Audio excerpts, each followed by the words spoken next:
ಸರ್ಕಾರ ರಚನೆಯಾಗಿ 20 ದಿನ ಕಳೀತು. ಈ 20 ದಿವಸದಲ್ಲಿ ಬಹಳ ಸಮಸ್ಯೆಗಳು ಕೂಡ ಆಗಿದೆ. ವಿದ್ಯಾರ್ಥಿಗಳಿಗೆ ಸಮಸ್ಯೆ ಆಯಿತು, ಸ್ಕೂಲ್ ಶುರು ಆಗ್ತಾ ಇದೆ, ನೀಟ್ ಪರೀಕ್ಷೆ ಎಲ್ಲ ಸಮಸ್ಯೆ ಆಯಿತು. ಕೃಷಿ ಸಚಿವರಿಗೆ ಅಂದರೆ ಮಳೆ ಬರ್ತಾ ಇದೆ ಅಥವಾ ಮಳೆ ಸರಿಯಾಗಿ ಕೆಲವು ಕಡೆ ಆಗ್ತಾ ಇಲ್ಲ, ಅತಿವೃಷ್ಟಿ ಅನಾವೃಷ್ಟಿ, ರಸಗೊಬ್ಬರದ ಅಲಭ್ಯತೆ ಇದೆ. ನೋಡಿ, ವಿದ್ಯಾರ್ಥಿಗಳಿಗೆ ಸಂಬಂಧಪಟ್ಟಂಗೆ ಶಿಕ್ಷಣ ಸಚಿವರಿಲ್ಲ, ಕೃಷಿಗೆ ಸಂಬಂಧಪಟ್ಟ ಹಾಗೆ ರಸಗೊಬ್ಬರ ಮತ್ತೊಂದು ಎಲ್ಲ ಸಮಸ್ಯೆ ಆಗಿ ಕೃಷಿ ಸಚಿವರಿಲ್ಲ. ಸಂಪುಟದಲ್ಲಿ 13 ಸಚಿವರಿದ್ದಾರೆ. ಈವರೆಗೂ ಕೂಡ ಸಂಪುಟ ವಿಸ್ತರಣೆ ಕೂಡ ಆಗ್ತಾ ಇಲ್ಲ. ಯಾವಾಗ ಆಗುತ್ತೆ ಆ ಕ್ಲಾರಿಟಿ ಕೂಡ ಇಲ್ಲ. ಜನ ಸಿಟ್ಟಿಗೆ ಹೇಳ್ತಾ ಇದ್ದಾರೆ. ಸಚಿವ ಸ್ಥಾನಕ್ಕಾಗಿ ಬಹಳ ಲಾಬಿ ನಡೀತಾ ಇದೆ. ಇದೆಲ್ಲದರ ನಡುವೆ ಹೈಕಮಾಂಡ್ ಈಗ ಒಂದು ಸಂದೇಶ ನೀಡಿದೆಯಂತೆ. ಏನ್ ಸಂದೇಶ ಅದು? ಯಾವಾಗ ಸಂಪುಟ ವಿಸ್ತರಣೆ ಆಗುತ್ತೆ, ರಾಜ್ಯದಲ್ಲಿರುವಂತಹ ಕೆಲ ಸಮಸ್ಯೆಗಳಿಗೆ ಪರಿಹಾರ ಕಂಡುಕೊಳ್ಳುವಂತ ನಿಟ್ಟಿನಲ್ಲಿ ಸೂಕ್ತ ಸಚಿವರುಗಳು ಯಾವಾಗ ಅಪಾಯಿಂಟ್ ಆಗ್ತಾರೆ, ಬನ್ನಿ ಅದಕ್ಕೆ ಸಂಬಂಧಪಟ್ಟಾಗ ನಾವು ರಿಪೋರ್ಟ್ ನೋಡ್ಕೊಂಬೋಣ.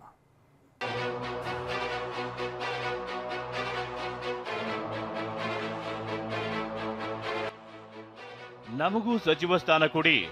ಡಿಕೆ ಸಂಪುಟ ಸೇರುವಿಕೆ ಸಚಿವಾಕಾಂಕ್ಷಿಗಳು ತಮ್ಮದೇ ಆದ ಲಾಬಿ ಮಾಡುತ್ತಿದ್ದಾರೆ. ರಾಜ್ಯದಿಂದ ಹಿಡಿದು ಹೈಕಮಾಂಡ್ ಮಟ್ಟದವರೆಗೂ ಲಾಬಿ ನಡೆಸುತ್ತಿದ್ದಾರೆ. ಕೆಲ ಶಾಸಕರ ಬೆಂಬಲಿಗರು ಅಂತೂ ಬೀದಿಗಿಳಿದು ಹೋರಾಡ್ತಿದ್ದಾರೆ. ಆದರೆ ಇದೇ ಹೊತ್ತಿನಲ್ಲೇ ಸಂಪುಟ ವಿಸ್ತರಣೆ ಬಗ್ಗೆ ಸಿಎಂ ಡಿಕೆಗೆ ಹೈಕಮಾಂಡ್ ಖಡಕ್ ಸೂಚನೆಯೊಂದನ್ನ ಕೊಟ್ಟಿದೆ.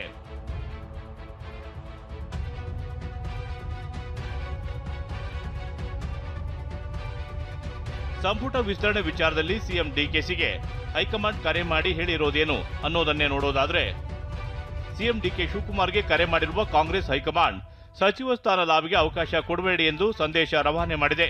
ಸಚಿವ ಸ್ಥಾನಾಕಾಂಕ್ಷಿಗಳ ಲಾಬಿ, ಬೆಂಬಲಿಗರ ಪ್ರತಿಭಟನೆ ಹಾಗೂ ವಿವಿಧ ಒತ್ತಡದ ಪ್ರಯತ್ನಗಳಿಗೆ ಕಡಿವಾಣ ಹಾಕೋಕೆ ಸೂಚನೆ ನೀಡಲಾಗಿದೆ. ಸಚಿವ ಸ್ಥಾನಕ್ಕಾಗಿ ಯಾವುದೇ ರೀತಿಯ ಲಾಬಿ ಸಹಿಸಲ್ಲ ಎಂದು ಹೈಕಮಾಂಡ್ ಸಂದೇಶ ರವಾನೆ ಮಾಡಿದೆ. ಇದರ ಮಧ್ಯೆಯೂ ದೆಹಲಿಯಲ್ಲಿ ಕೆಲ ಶಾಸಕರಿಂದ ಲಾಬಿ ಅಂತೂ ನಡೆಯುತ್ತಿದೆ. ದೆಹಲಿಯಲ್ಲಿರುವ ಕಾಂಗ್ರೆಸ್ ಶಾಸಕರಾದ ಸಂತೋಷ್ ಲಾಡ್, ಯಶವಂತ ರಾಯಗೌಡ ಪಾಟೀಲ್, ಪಿಎಂ ನರೇಂದ್ರ ಸ್ವಾಮಿ ಹೈಕಮಾಂಡ್ ನಾಯಕರನ್ನ ಭೇಟಿ ಮಾಡೋಕೆ ಪ್ರಯತ್ನ ಮಾಡ್ತಿದ್ದಾರೆ. ಎಲ್ಲರೂ ಕೇಳ್ತಾರೆ. ಅಶೋಕ್ ಪಟ್ಟಣ ಅದಾರ, ಮಾಂತೇಶ್ ಕೌಜಲ್ಗೆ ಅದಾರ, ಸೀನಿಯರ್ ಗಣೇಶ್ ಹುಕ್ಕೇರಿ ಅದಾರ. ಈ ಜನ ಸೀನಿಯರ್, ಅದ್ರಲ್ಲಿ ಯಾರಿಗೆ ಸಿಗ್ತೈತೆ, ಯಾರು ಕೊಡ್ತಾರ ಹೈಕಮಾಂಡ್ ಮುಂದಿನ ಇನ್ನೂ ಲೇಟ್ ಆಗ್ಬೋದು.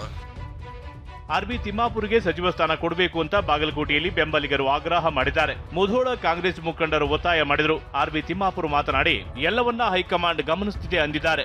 ಹೈಕಮಾಂಡ್ದವ್ರು ಎಲ್ಲವನ್ನೂ ಗಮನಿಸ್ತಾ ಇದ್ದಾರೆ. ನಮ್ಮ ನಾಯಕರಾದಂತ ಖರ್ಗೆ ಸಾಹೇಬರು ಆ ಭಾಗದ ನಾಯಕರಿದ್ದಾರೆ. ಗಮನಿಸ್ತಕ್ಕಂತ ಖರ್ಗೆ ಸಾಹೇಬರು ಉತ್ತರ ಕರ್ನಾಟಕ, ಟೋಟಲ್ ಕರ್ನಾಟಕದ ವಿಷಯದಲ್ಲಿ ಅವರಿಗೆ ಹಲವಾರು ವಿಷಯಗಳು ಗೊತ್ತಿದ್ದಾವೆ. ಸದ್ಯ ಸಚಿವ ಸಂಪುಟ ವಿಸ್ತರಣೆ ವಿಚಾರದಲ್ಲಿ ಸಿಎಂ ಡಿಕೆಶಿನೂ ಅಷ್ಟೇನು ತಲೆ ಕೆಡಿಸಿಕೊಂಡಿಲ್ಲ. ಇನ್ನು ಹೈಕಮಾಂಡ್ ಅಂತೂ ಸಚಿವ ಸ್ಥಾನ ಲಾಬಿಗೆ ಅವಕಾಶ ಕೊಡಬೇಡಿ ಎಂದು ಸಿಎಂಗೆ ಸಂದೇಶ ರವಾನೆ ಮಾಡಿದೆ. ಪ್ರಮೋದ್ ಜೊತೆ ಪ್ರಸನ್ನ, ಟಿವಿ9 ಬೆಂಗಳೂರು.